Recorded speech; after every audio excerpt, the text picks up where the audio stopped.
Hello friends, Mark Holmes here with my buddy Cowboy Joe Boo, and as always, thank you guys for watching, commenting, and subscribing to the Joe Boo Report. Because without you guys, man, this would be nothing.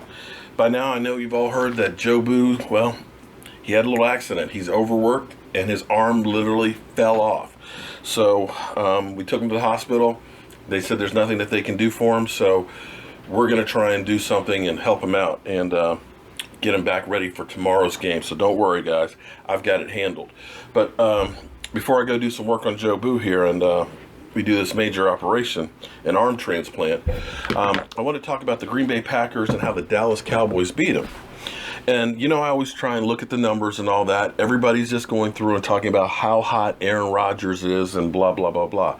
But I still say that some of the teams that they faced down the stretch were not exactly really good teams, and they played them at the right time. For example, the Detroit Lions. The Detroit Lions were going downhill since Matthew Stafford hurt his finger, and they ended up having a 4-game losing streak. So, was it truly that the Green Bay Packers played that great, or was part of it that the Detroit Lions were playing that bad? Well, you know, we beat them 42-21 the week before, so that's part of the thing. But here's what's interesting. Green Bay has been 6-2 at home. Fantastic at home. On the road, not so much, because they're only 4-4. The only team that they beat on the road with a winning record was, again, the Detroit Lions, who were sliding down. They lost in Minnesota. They lost in Washington. They lost in Atlanta. And they lost to the Titans in Tennessee. So not exactly a great road team. But it's funny because I don't hear about any of the talking heads talking about how they play on the road.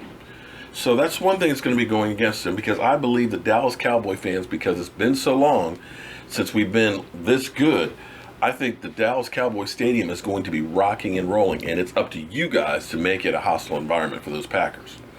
But the game plan that the Dallas Cowboys need to have, and I believe what they will do, is they will try and get Dez deep early to loosen up the defense, keep that safety from being in the box, because the Packers right now are weak in their secondary. They're beat up. They're really injured.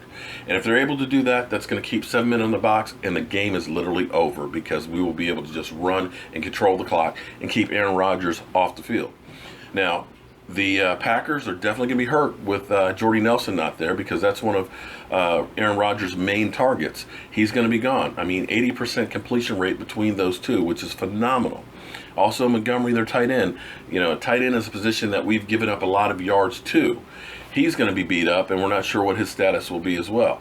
So as long as the Cowboys can get Dez Bryant deep early, a couple of times, it will loosen up that defense. We'll be able to run roughshod on them, and the offense will be able to do what they always do: eat up the clock and score at will. On the defensive standpoint, we cannot allow 7-8 seconds for Aaron Rodgers to have in the pocket. So look for us to do some of those exotic blitzes more than Rod Martinelli normally will do. So I look at the Dallas Cowboys, and I think we definitely have all the advantages on our side. We're healthy, we're rested, and I think we're ready to go. Now, of course, it's football and anything can happen, but I look for the Dallas Cowboys to come back with the win. So as always, friends, thank you guys for watching, subscribing to the Joe Boo Report, and I've got some work to do on good old Joe Boo here, so we'll be ready. And I'll be seeing you guys soon.